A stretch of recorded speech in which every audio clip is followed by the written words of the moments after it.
Welcome to the NASM CPT podcast. My name is Richey. Thank you so much for being with us today. And thank you for everyone who on Instagram was able to do the countdown timer in preparation for this particular event.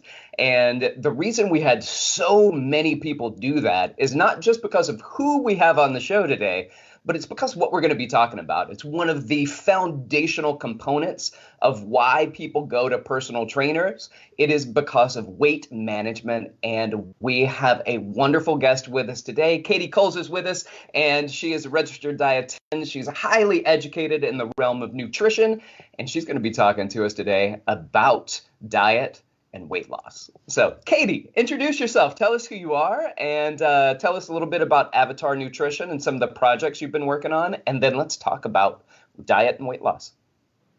All right. So you guys know my name is Katie Coles, and as Rick was saying, I'm a registered dietitian. My background is actually in biology. That's what I got my bachelor's of science in, and then I got a master's in nutrition. Ended up going back to school actually when I was almost 30 years old. So that was a big accomplishment. Afterwards, I worked.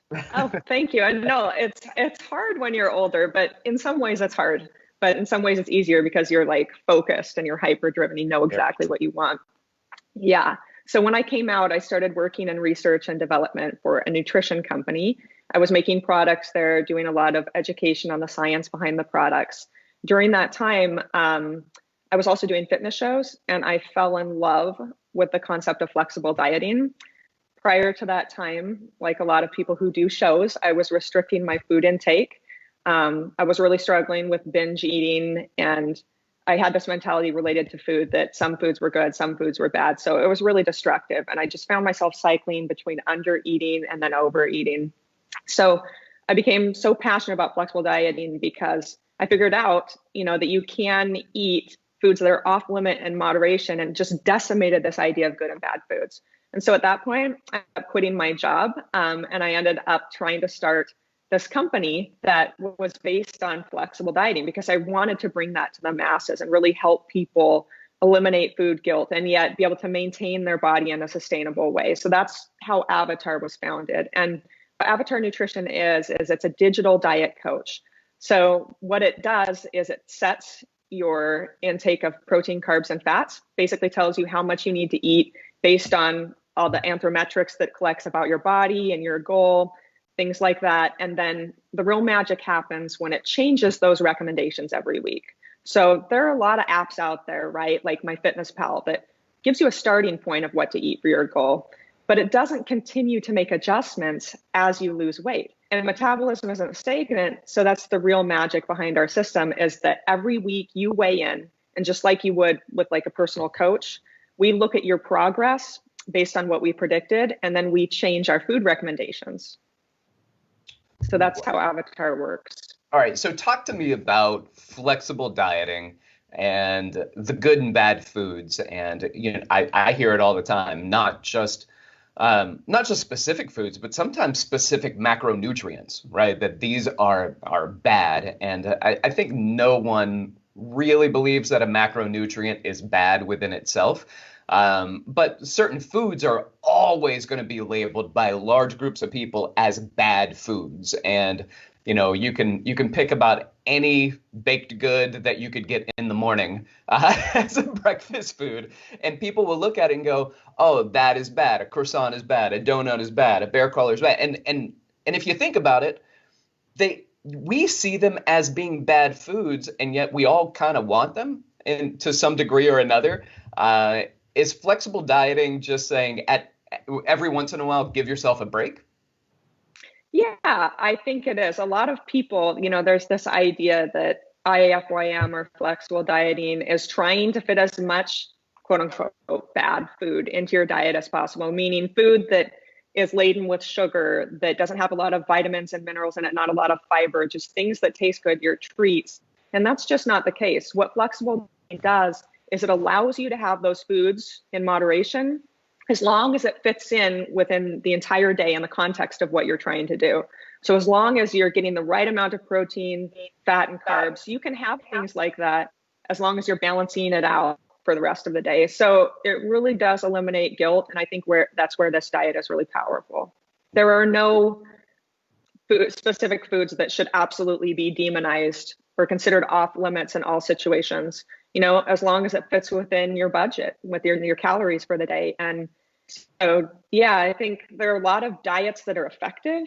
You mentioned there are people who are afraid of carbs, right? Who are not necessarily afraid of carbs, but just advocate not eating carbs, that you don't need them, go on a ketogenic diet. It's more filling.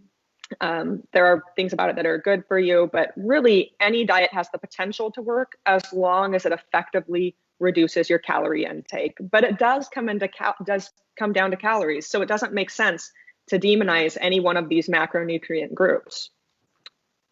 Let me ask a question about the calories then, because I get questions about this a lot, that sometimes people aren't losing weight because they are eating too few calories, and I hear kind of interesting things about that. So I just want somebody who's studied and is educated in this to speak on this concept and the starvation mode and all of these interesting things that I hear, where I get confused because I hear differing things. So maybe let's have you speak to it, because I know from following you on Instagram, super fit, lean, and you follow it, right? Like you do the dieting. The dieting is not the right word. Diet is just how you eat, but you do it well and you maintain a relatively fit and lean figure.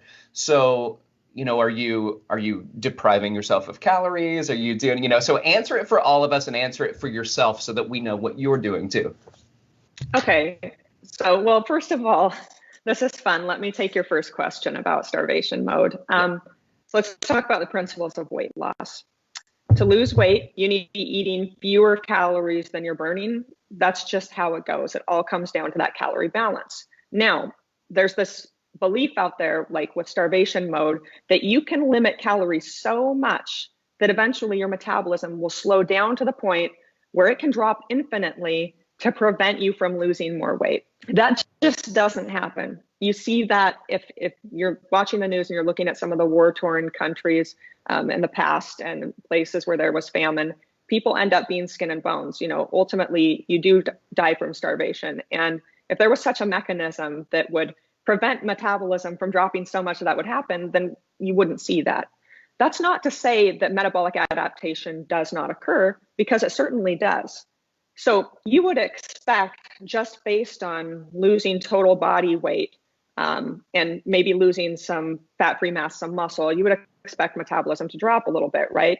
So it takes less energy to move around if you're a lighter person. You would expect that. But with metabolic adaptation, you see drops in resting energy expenditure that far exceed what would be predicted just based on loss in weight and lean mass alone. So that is a thing, but it's limited in how much that can occur, right? I mean, in some studies, you show a 6% drop in the total amount of calories you burn per day. 6%.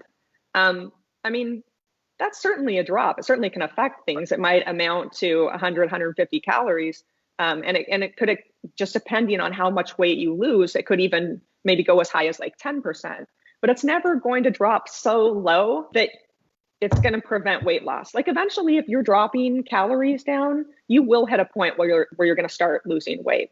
It may not be comfortable. You may be really hungry, but eventually you will hit that point. So what happens with these folks who claim that they lose weight eating more calories? And I've had clients have this happen to them as well, and people on Avatar, where maybe they drop calories down to like what they think is 1,400, and they're tracking that food. They think they're hitting it, and they're just not losing weight. And then, so I'm like, you know what? Why don't we bring your calories up to 1,700? Let's just add 300 calories in, see what happens. And lo and behold, these folks start losing weight, and they think, oh my gosh, that's magic. I just wasn't eating enough. But what's really happened is mainly two things. One is that metabolism probably has increased somewhat. So when you give people more calories, they have more energy, right? So that means that they're going to probably put more into their workouts. They're probably going to be burning more calories during their workouts. If you have the energy to really go hard, you see it there. You see more calorie expenditure doing basic things like taking walks at night. Maybe they were so lethargic before, they were leaning on things. So increases in non-activity energy expenditure goes up, right? So NEAT goes up. And that's the main reason where people start burning more calories. And it's not a conscious thing. They don't realize it.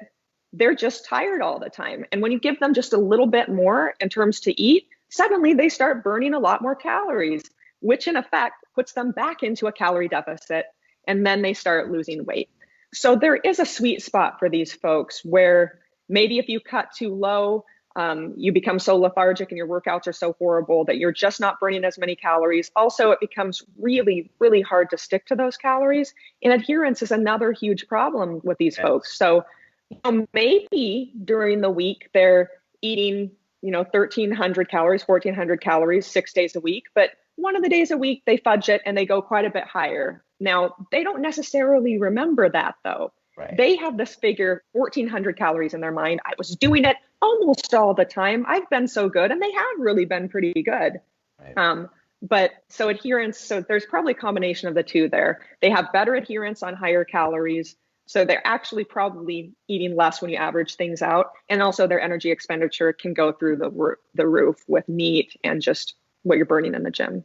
Yeah, so I did exactly that over the weekend, and last week I was doing really well on my diet, and I have a relatively good diet anyway, but then I get to the weekend and we're at my parents' place in Alabama and they order pizza, and I was like, man, I haven't had pizza in forever, and instead of eating a normal amount of pizza, I kind of went all in, and I was like, man, this is really good. This is good.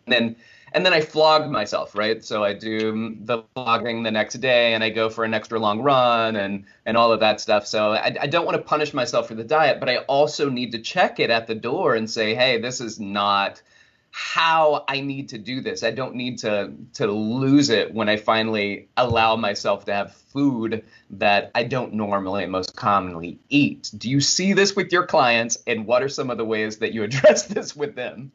For me. Oh, absolutely. Yeah, absolutely. So guilt will kill your diet. Okay. And people like you who are, hypervigilant, people who are athletes, people who are training for shows, these are the folks that really have this very black and white outlook on things. They're what we call rigid dieters. They're not very flexible. So they basically feel like they really need to be perfect. They hold themselves to high standards all the time. And so when you eventually get hungry, which happens when you're restricting a lot, and you have something that you feel like you shouldn't, and that has a lot of calories and it's not the best for you, it might kill your diet, and you get a little taste of it, the floodgates open, and you're like, oh my God, it's almost like the Last Supper, and you can't stop eating it. Like, this is a really, really common thing. But I think the problem that exacerbates this is, first of all, that Last Supper mentality, that's what I refer to it as, which is, oh my gosh, this is so off limits. This is the last time I'm going to have this in a long time. I'm never going to do this again. So let me enjoy it. I'm just going to go ham. I'm going to go all the way because I already messed up. And you have that guilt associated with it. But I think if we could change our mindset towards dieting and understand that you don't need to be perfect.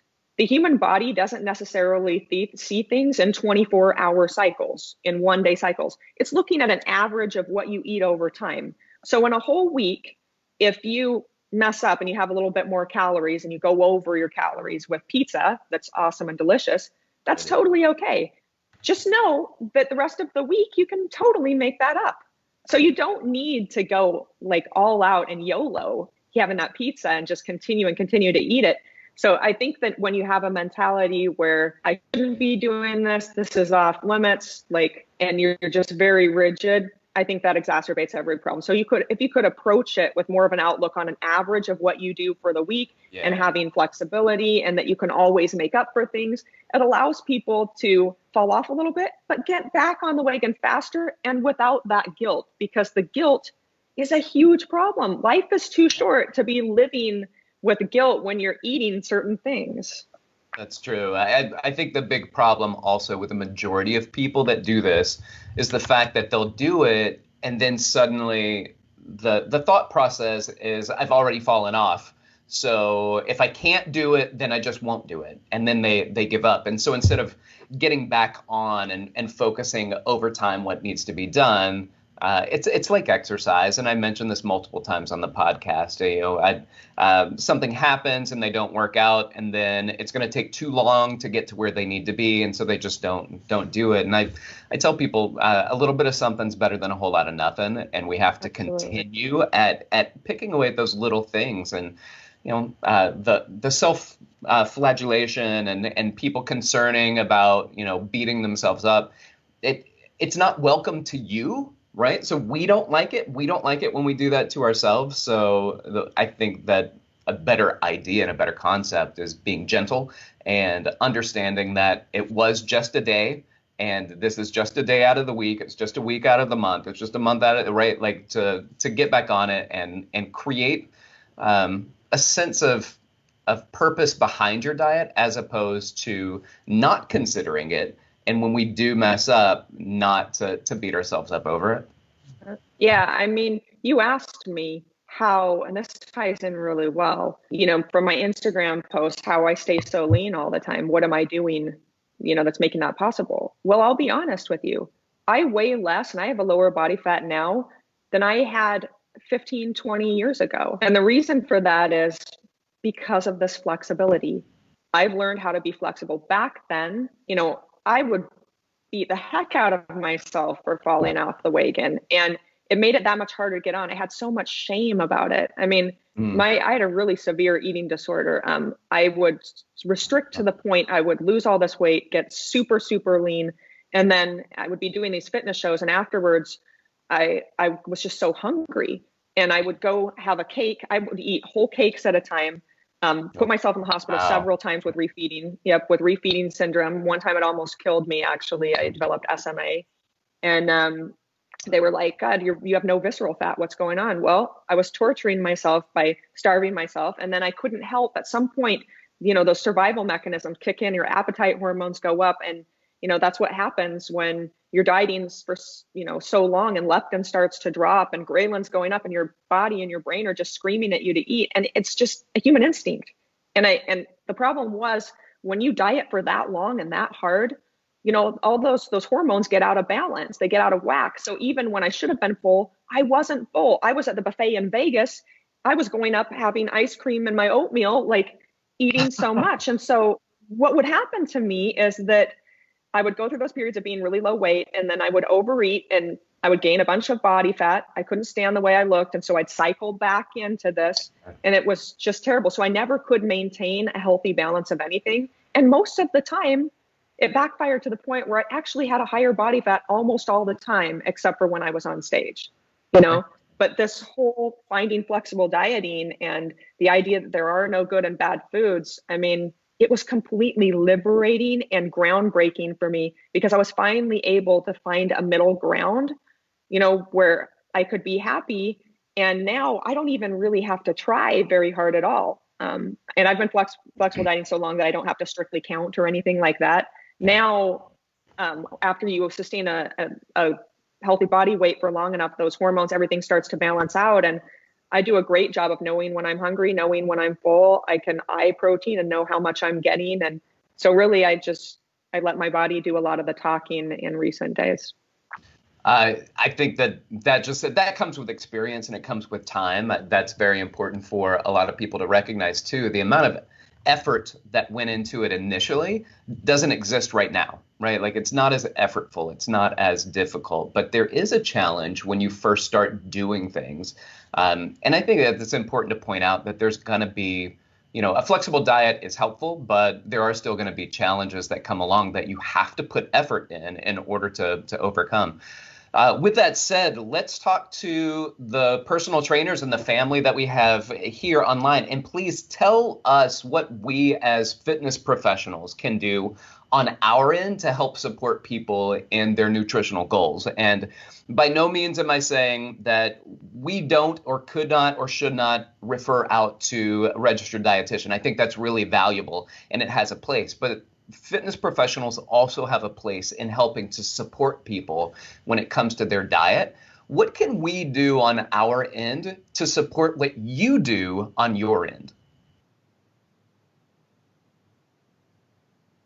Uh-oh. Did I lose you?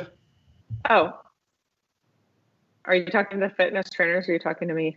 No, talking to you. What can Oh, fitness okay. trainers Oh, do on okay, okay, our okay. end to Yeah, support yeah. what you do on your end? That's a good question. I mean, I think you guys can provide support and accountability. That's really, really important for your clients. And I'm just speaking as a person who built an algorithm that serves a very, very large number of people. Rarely do I take on personal clients anymore, but we do make recommendations for how much a person should eat and how much they need to eat each week. And that changes, of course, over time. But the biggest thing that I think could be helpful is you have clients who are, I know you guys do, who are on the system and also who have worked with registered dietitians, and those dietitians have prescribed actual calorie amounts or macros to hit, or have worked with people on diet. But I think, in order for a diet to work, it needs to be sustainable for that person. They actually need to be following it, of course, which is the big key. And that's where I think you guys can really help out as coaches, is finding out, why somebody may not be able to stick to their diet, what's really going on if they're hitting plateaus and if they're having adherence problems, and helping strategize with them and walk with them, hold their hand through this process, and really also not just providing support, but that accountability too. So sometimes you need a hand held and you need words of encouragement. Sometimes you need, to come at it from a little bit more serious angle. Mhm. So I think that's what you can do. Now, do you think that the benefit that people tend to see, we see research that talks about diet, and that pretty much any diet that somebody gets on, especially in the early phases, tends to work. Um, Mm-hmm. do you believe Mm-hmm. that the reason that happens is simply because it's something new that people can adhere to in order to achieve a caloric deficit? I think it is. I think largely it is now, not Uh-huh. completely. There are other components that come into play, but yeah, when you start something, you're excited about making that lifestyle change. You find yourself really motivated. You dive right in. You're very adherent, and over time, that adherence and motivation, just like anything else, starts to wane. Um, but I think it just depends on the case, because there's certainly also cases where a diet is successful because they have achieved that calorie deficit. And if you lose enough weight over time, you are going to start burning fewer calories. I mean, and you may get tired, which can actually account for burning a lot less as well. So there's the Right. things that happen when BMR, your resting rate, drops, and when exercise efficiency improves, so you're not burning as many calories during a workout. But then, of course, like we talked about, you're lethargic, you're just not moving around as much. That can all make your calorie expenditure go down quite a bit. So in effect, it does erase that calorie deficit. So there's two things happening, like you mentioned, and I think primarily it's adherence. But secondarily, if you lose 30 or 40 or 50 or more pounds on that diet, you're going to hit like a new set point that you're going to have to break through. And the only way to do that is to become motivated again and drop calories or exercise more. So with that said, we hear a lot of people talking about these set points, right? Like this is where I naturally am, like that, and I hear that because I hear it a lot of times in fitness and human movement science, where people go, I naturally just have my feet turn out, or I naturally have this. Is there a natural set point for people's weight? Or is that point that people kind of get to where they're like, I'm this weight, I've been this weight, I can't drop any lower. Is that something that their body just really wants to stay at? Or is it simply because they're maintaining a caloric balance and they're not doing enough for a caloric deficit? Well, like we spoke about, if you drop calories enough, you will lose weight. But that's not to say that there aren't certain ranges that people's bodies are more comfortable in. For instance, Hmm. we see that with women losing their period. I've been able to achieve extraordinary low levels of body fat. And I only lost my period for 1 month out of all the years that I did it. Whereas I saw, so I was getting to 12%, things like that. But then I've had friends who, if they're even down to 17%, they're losing their period. So there is kind of a place where your weight is comfortable and your body does fight to stay there. Now, that's not to say that you can't change um, your physical makeup and break through that, but it's going to be very hard. So when you lose enough weight, and you're losing body fat. The body fat depot kind of sends a message to your brain as leptin drops that you need to be eating more food. And ghrelin, same thing, it's going to increase and it's going to tell your body you need to eat more food. And they used to think that that was kind of an acute indicator where just after meals, it kind of worked like, oh, it's signaling for your next meal. And now we're seeing it more of like a long-term signal as well, like your body fat's getting low. And so it's not just a signal to increase appetite or eat, but researchers are thinking now in the latest years that it takes a step beyond that. And it's actually preparing your body to efficiently store fat. Okay. So your body does want to maintain this balance. But at the same time, you know, I've seen people completely change their bodies. These are people who were pretty overweight and didn't have a whole lot of muscle.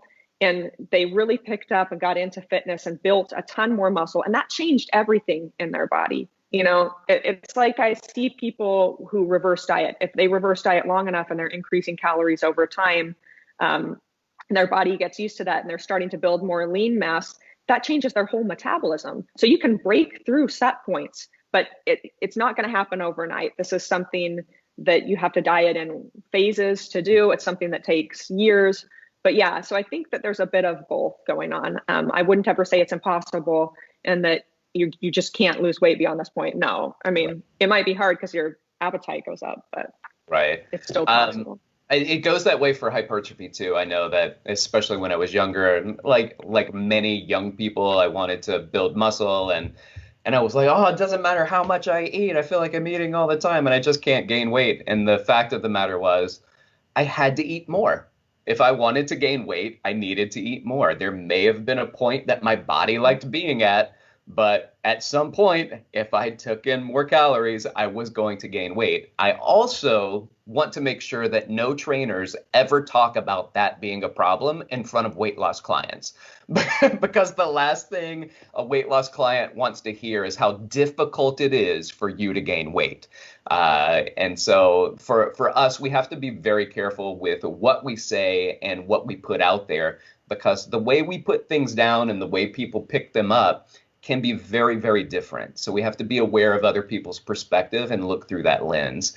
Now, with that being said, I want to go back to some things that you talked about. You mentioned them several times. You talked about leptin, you talked about ghrelin, you maybe have mentioned a couple other hormones. Can you just kind of go through for us and our audience about what these are, what they do, and what impact they have on diet?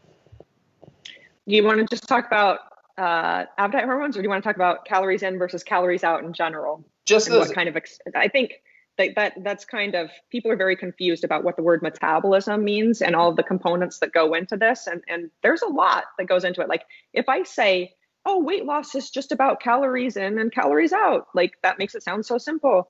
It's not simple at all. It's very complex. And there's different components of this that can each be affected that changes things, right? So I think if we're talking a little bit about that, like you mentioned the calorie in part right there. So you're talking about what determines how much we eat, and that there are appetite hormones that do come into play. There's long-term, long-acting hormones. There's shorter-acting hormones. So the long-term ones look at more of the body fat stores in general and what's been happening over time. And if the body fat stores are getting too low and the fat cells are getting too small, you know, you're going to have leptin then dropping, you're going to have ghrelin then going up, right? And there's other hormones involved too, the shorter acting ones, which is like CCK and some of the gut hormones that look at things in the short term. So, but there's this symphony of things happening that change the way your brain sees food and prompts you to eat as a safety mechanism. So there's that determines the calories in portion, as well as just the psychology of eating in general. Like we talked about the rigid versus flexible mindsets, you know, whether it's okay to make a mistake or not. If you feel like you totally messed up and you have this idea that there's bad foods, when you eat one of those, you might go YOLO on it and just throw in the towel and say, okay, I'll start tomorrow or maybe in a few days. And then you end up completely overeating, eating, you know, way more than you needed to if you would have just gotten back on the wagon. So there's the social influence of food. And there are people who love to go out with their friends and eat. And when you go out to eat, you know that food usually doesn't have as much protein, but it's pretty darn laden with fat and carbs. And if you're drinking alcohol and then the sugary alcohol drinks, calories really sneak in there. So there's the social stuff that comes into it. Those are all of the things, reward behaviors by the brain, how strongly it reacts to sugar and stuff like that. And there's different people have slightly different responses and the strength of those responses. So that all comes in. Those were all the components of how much you eat or the calories inside. Now the calories outside, of course, we've talked about like your resting energy expenditure, which is just how many calories your body burns at rest, how much your organs require, your brain, to just for me to sit here and do nothing. That makes up about 60 to 70% of a person's total calories burned. So that's really a huge part of it. You've got the thermic effect of food, which is just how many calories you burn to break down food. So when food goes into your body, there's a process of absorbing and metabolizing it and taking it in pathways where it needs to go. That all costs something. That all takes energy. So, and different components of food have a different cost for breaking those down. So your protein is going to be a lot more expensive to break down, right? You could lose somewhere around 20%, even like up to 30% of the calories you eat, from protein, just burning it. So if you eat 100 calories from protein, you might only get 70 or 80 of those to really use towards energy. Carbs, only 10% fat is pretty darn efficient. You're almost going to get all those calories, right? So there's that thermic effect of food. There's the thing that we talked about, which is NEAT, that you hear a lot about in the literature, which is just how many calories you burn fidgeting, pacing. It's not really planned exercise. It's just all the things you do to sustain activities of living. And that is the most variable component, I think, of energy expenditure. And there's a huge genetic component to that. So there were twin studies back in the early 90s that where they overfed, twins by like 1,000 calories, these different sets of identical twins. So they shared the same genes, right?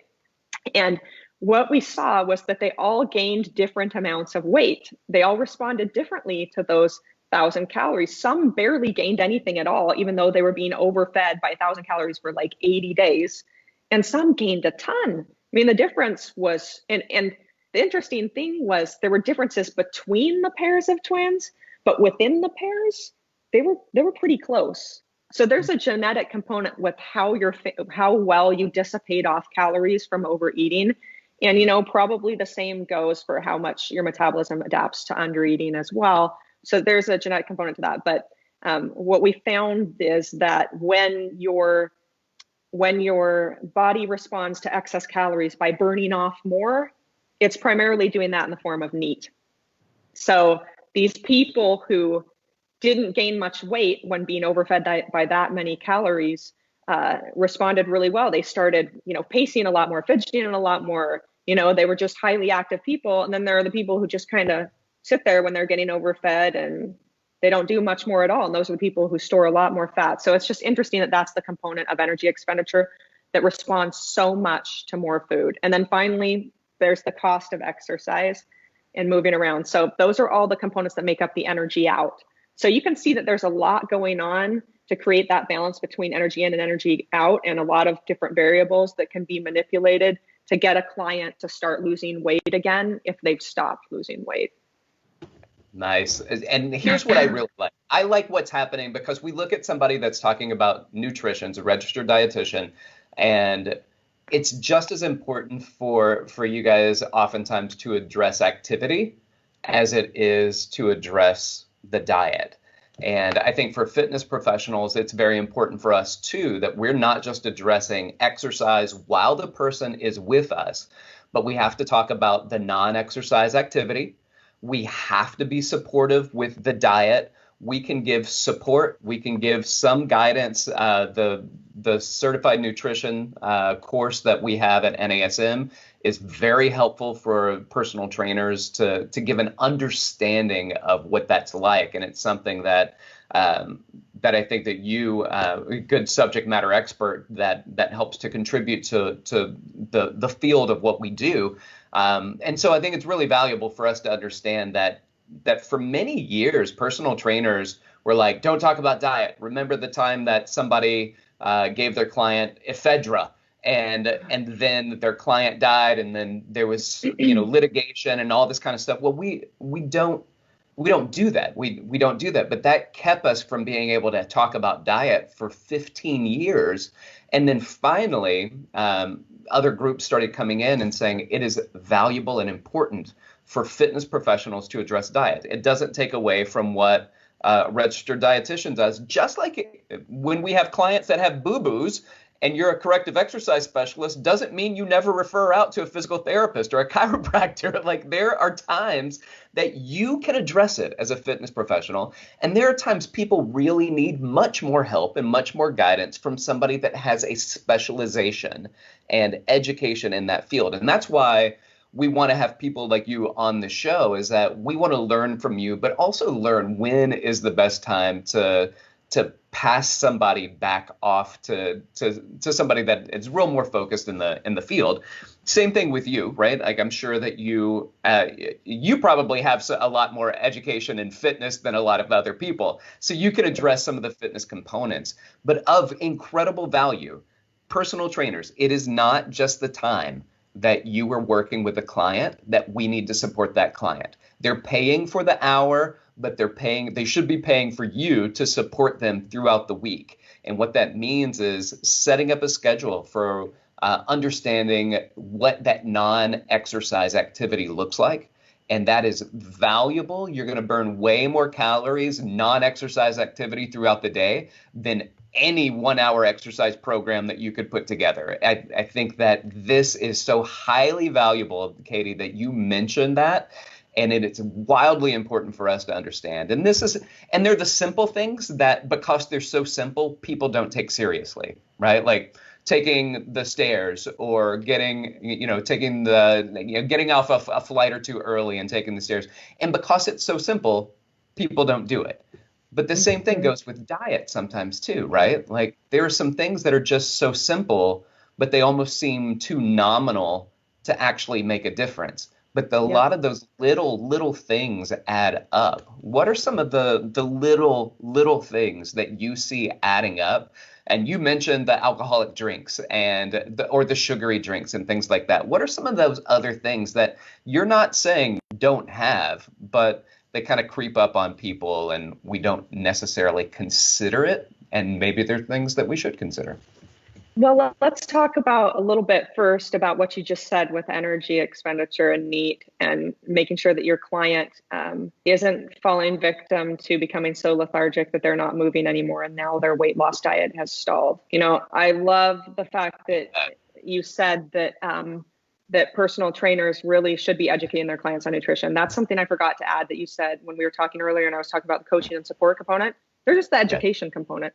We need these people to understand that it is about calories.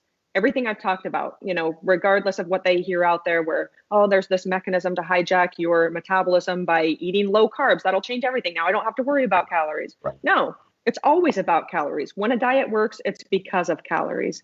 And, so getting back to the NEAT component, though, that's just something I wanted to add, that the education, we really need you guys to be doing some nutrition education. Like, that's important to pair that with their exercise program.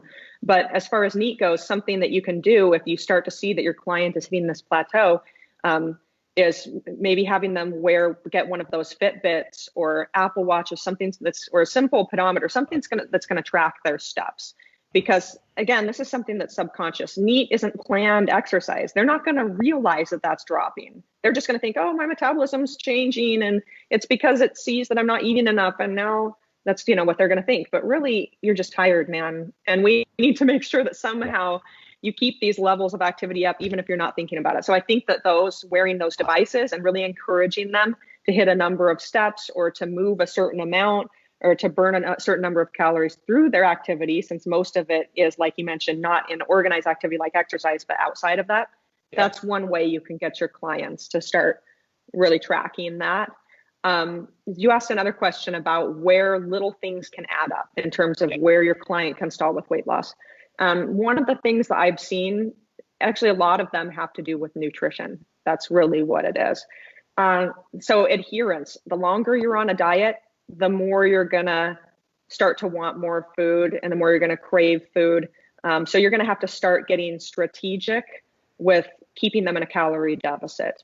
And that might include organizing refeed days, right? Days where the client is going to eat a little bit more, so that they have something to look forward to. Psychologically, it's easier to stick to their diet that way. Or maybe even doing mini cuts where they're doing, a month or two of just dieting, and then maybe a week they're going back to like maintenance levels, and they have that time to look forward to, and then their motivation can increase again and they dive back into the diet. They're really able to adhere. So there are these different ways that you can increase a client's ability to stick to the diet, because that's the only way they're going to have success. Now, as far as individual food components and where people can go wrong, I see people using spray butter and eating it like, drinking it like, even drinking it. Like I see people, like, I'm serious. And this is horrible, but that used to happen to me when I was starving myself training for shows. I'm like, oh, it says it's 0 calories. Okay, it's 0 calories per like a single spray, and it's got trace calories in it. Nothing comes for free like that. And if you spray it enough times, man, those calories can really add up. That's not 0 calories, okay? And that goes the same for the Pam cooking spray. Who sprays a quarter of a second? No one does. That's not realistic. You're just spraying on there for seconds and not logging it, not counting it. Oh, it didn't matter, right? And so the things you put in your beverages, right? Your creamers, easy to forget that you did that. There's all these things that add up. Eating vegetables. People think, well, vegetables are free. I eat as many vegetables as I want, and I don't have to consider that that's actual calories. Well, if you're only having a couple broccoli florets, that's true. But really, if you're using that to add volume to your diet, that can add up to hundreds of calories. So, and when you take all of these things together, that really matters. And also consider that people are terrible with portion sizes. Okay. Like our portion sizes in America are so skewed, because when you dine out, you get like this giant plate of stuff and you start to see that as normal. So I think educating the clients on what a typical portion size looks like and how many calories that has in it is really important. I see people, I've had clients entering all their stuff into their tracker carefully. But then I look at the portions of what they're having. I'm like, okay, you had this giant salad, and then you said you had 2 teaspoons of ranch. We know that you didn't really have 2 teaspoons of ranch. Like there was a lot of ranch on there. Yeah. And it really added up. So those are the things that I'm seeing. With some leaves inside of it. Right, exactly. So let's be realistic. I know that's what I do. So I'm speaking from personal experience. So yeah, there's a lot of places where these little calories and things can add up on the calories inside. All right, so here I want to get to some questions that we may be having from the group. So I'm going to bounce this over to Greg, and then once we're done with that, I've got another question that I want to ask before we close out. But Greg, do you have any questions that have popped up throughout the feed? Oh, try again, Greg. I can't hear you. When you're on mute, it makes it tough for people to hear you. So James in the chat wants to know, when eating mainly fresh whole foods, what do you recommend people use for accurate macro diet when it doesn't have a barcode to necessarily scan for something like that? Oh, when eating a fresh whole food, I think it's fine to, well, first of all, the most accurate way of doing things is to weigh things with a scale. If you want to get really granular, it really is. But that's a lot to ask people to do. So if they're willing to do that, that's fine. But again, if something's not sustainable and it's miserable for them and they won't stick to it, then we need to not do that. And we need to go ahead and just use what's in that foods database. So for example, a banana. I have clients who weigh that out. They love it. And I have clients who just enter one medium banana. Now, is it going to be exactly right on with the macros? No, it's probably going to be off a few here and there. But, as long as you're consistently doing that every day, it should even itself out over time. So, I think you have to kind of weigh between trying to hit things exactly and just doing good enough. Usually the good enough will work for people. Also, it's important to remember that there's like a 20% variance on food labels anyways. So the macros are never going to be exactly right on. And it's important to remember that. And I also do something where I give clients, if they aren't willing to weigh, and I usually do have people weigh at least for the first couple of weeks or week or two, so that they get an idea of portion sizes, and then you kind of get it. But there's also little rules that you can put in, like the size of a fist is like a cup of carbs. Okay, if you're having oatmeal or pasta or rice, your palm is about 3 ounces. The thickness of your palm and the size of your palm is about 3 ounces if you're a woman, about 4 ounces of meat if you're a male. So you can do that with meat. And then, of course, you have the teaspoon is like the size of your thumbnail. A tablespoon is half a golf ball. So there are little things you can get them to do to estimate too. Okay. And then Sherry wanted to know if you could tell a little bit more about the app, your app, and the tracking of flexible eating that way. Yeah, so the app tells you how many grams of protein, carbs, and fats to eat. And then it kind of makes it a game. Like you try to make the circles turn green by the end of the day for each one of those. And if you're way over on fat and you're way under on carbs, there's a flexibility component where you can move like a little dial, and it allows you to take energy from the carbs and allocate it towards fat. So you don't have to be exactly right on each of those. Like the calories from those are interchangeable. So it's not like you have to hit each one perfectly every day. So you just want to get into the right ranges. And then there's a feature that actually adjusts your macros every single day. So if you're like Rick and you went out and had pizza and you were like, okay, I'm just going to log all this food, even though I feel kind of like I shouldn't exactly have done it. That's okay. I'm going to log all of it. Oh my gosh, I'm 1,000 calories over. Well, if you have 5 days left till your weigh-in period, what the app is going to do is it's going to drop your daily calories by 200 the rest of the days of the week in order to nudge you back into those ranges so that you get back on average. So that really plays on flexibility. And so, yeah, and every week you weigh in, just like you would with a coach. You enter your body fat, your weight. And if your goal was to, say, lose 1 pound a week and you only lost a ½ pound and you fell short, what the web app will do is it'll drop your calories down and get you to start losing the appropriate amount of weight. So it's very responsive to your body until it discovers the calories you really need. So it's interactive with the person. And Rick, you asked what I was up to, and it's building that app. Yeah. We have been doing it for so long now, and it's awesome. It's going to be great. But in the meantime, we have a web app. So it's on our website. People download it as a PWA. So they still interact with it. Like you can still use it, but we're making an app for the for Apple and for in the Google Play Store. So that's a little bit more about it. Awesome. Congratulations on that project. I really, really hope that goes well for you. And I'm glad that we can be an outlet to help support some of our trainers' clients with that as well. Hey, Greg, do we have any other questions that have come through? Yeah, one last one from Ava. She wants to know, how can you find the appropriate balance of macros when running? Recommends 70% carbs, but in order to lose weight, I can't go over 50% carbs. You can lose weight going over percent carbs. It all comes down to how many calories you're eating. So I think 70% though of your diet from carbs is quite a lot. That doesn't leave much room for protein and fat, depending on how many calories you're eating, right? I mean, if you're eating 2,000 calories and you're at 70% carbs, that's 1,400 calories coming from carbs. So you only have 600 left for fat, which you're probably going to need at least maybe 400 of those to meet your essential fatty acid needs. So you want to make sure you're eating enough fat, but then that doesn't leave enough for protein really. So I think 70 is a little bit high anyways, depending on what your calorie expenditure is. Now, if you're eating 4,000 calories, that changes things. That leaves a lot more room for protein and fat, and maybe you can do that. But really, there's no magical ratio when it comes to fat loss. And the way I tell my clients to do it is you really want to figure out first how much protein you need. That's going to be important, right? One of the most important macros, especially for weight loss, because it's so filling and it's also thermogenic. So like we were saying, it costs a lot more energy to metabolize it. So you're getting almost like free calories that aren't going to be stored as fat from protein. It just really helps with adherence. And then, of course, there's keeping lean mass on, which is important because if you're losing weight, you want most of that weight to be coming from fat, not muscle. So I always tell them, figure out the protein needs first.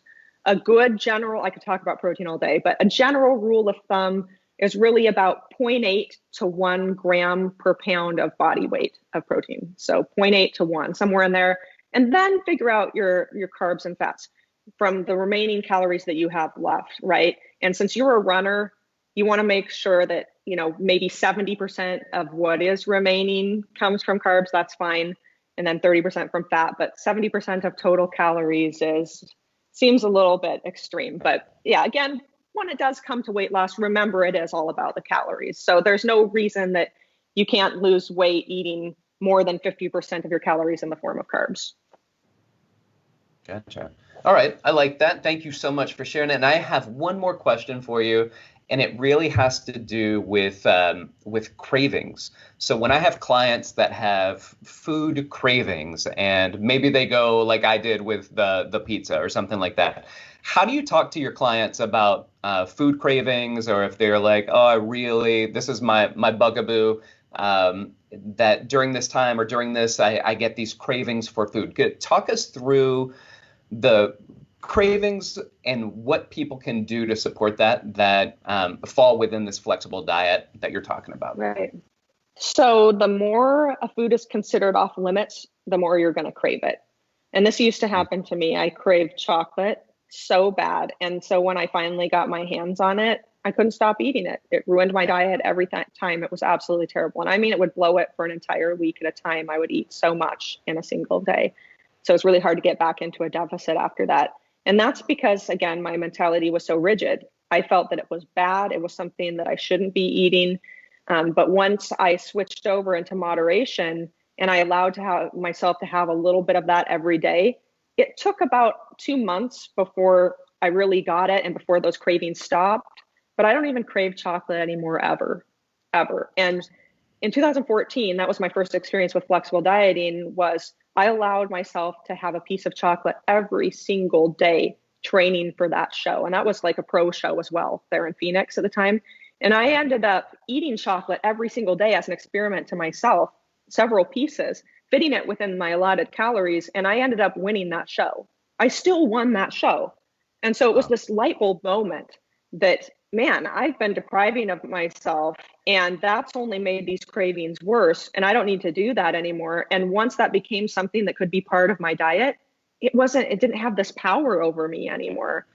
So I think that's one thing you can try, is changing the outlook on it. And as long as it's not like a giant piece of cake where it's going to take, up a ton of their calories and then there's nothing left to make sure you're getting your vitamin and minerals from, I think sort of training people to actually implement one of these off limits things in a couple days of the week, or even a little bit every day, may change how the brain sees that food. Now, understand that there's going to be a period of time where it takes a while to get used to that and you're still going to crave it. It took, like I said, some time for me to actually realize that. So that's one thing people can try, is actually implementing that snack as part of an organizer. So then the person feels like they're not cheating and it's not bad. So changing their approach to the food. But then, there's certainly other clients that have something coming up, and since it takes a while to change the outlook on that food, maybe that's something that they shouldn't really be doing at this very moment until you have time to train them with it. And those people who can't seem to stop eating it once it gets in their house maybe need to not buy it and have it so readily available into their house. I prefer option 1 though, but there's also option 2. And then substituting something in there that's similar for that, right? Like if your kryptonite is ice cream, maybe doing something a little more macro friendly like Halo Top, or you could do the ice cream and just have a smaller serving size if that works for the person. But if it doesn't and they've got to have that high volume thing, doing a substitute that's almost just as good in the meantime. But yeah, I think what we need to be thinking about with our clients is doing like a complete overhaul of how they see food. And that's going to change the way the brain responds to it once it's no longer considered a goodie that's like off limits. I love it. I think it's valuable. It's also really cool to have somebody speaking from an experience that they've had, because a lot of times, we get people that can speak to something and they speak to it from their client's perspective or a patient's perspective. We have clients that have done this, but it's really interesting to have somebody with the education that you have that also has gone through the experience of dieting, of ups and downs, of also training for competitions and having to lose weight. Same way with like fight sports, where we have to cut weight in order to get into a weight class that we want to fight in. These are challenging things, and to see what you've done and how you've applied the flexible diet and still been able to lose weight or body fat specifically is incredibly valuable. So I want to say thank you, Katie Coles, for being here and providing our community some insights from what the things that you do and what you work on. And I want you to shout out your social media. How can people find you? How do they get Avatar? Talk us through those things. Yeah, so I'm at, my Instagram handle is the Fit Dietitian with an underscore between the fit and between fit and dietitian. So at the underscore fit underscore dietitian. Also, you can follow Avatar Nutrition, and that's just the handle on Instagram. You can look up our Facebook pages, and I'm under my name, and we're under Avatar Nutrition. So we're also on Twitter.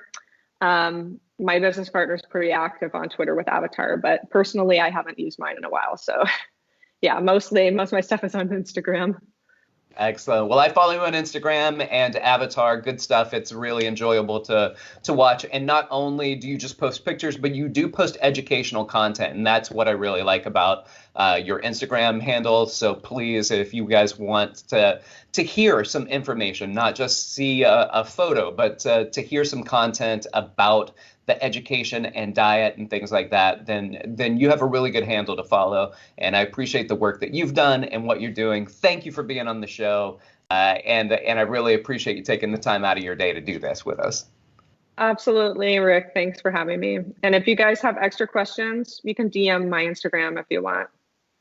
So, perfect. Yeah. Awesome, y'all. Thank you so much for being here. This is the NASM CPT podcast. My name is Rick Richey. I want to see you on Friday if you can make it back for our Facebook Live. We're going to have Nathan Hyland on the show, and we're going to be talking about the international outreach that NASM is doing. And also, I'm sure we're not going to get away without talking about fight sports because of his extensive background in fight sports, in training, and being an owner of a fight sport promotion for quite some time. So thank you again for listening, and we'll see you next time.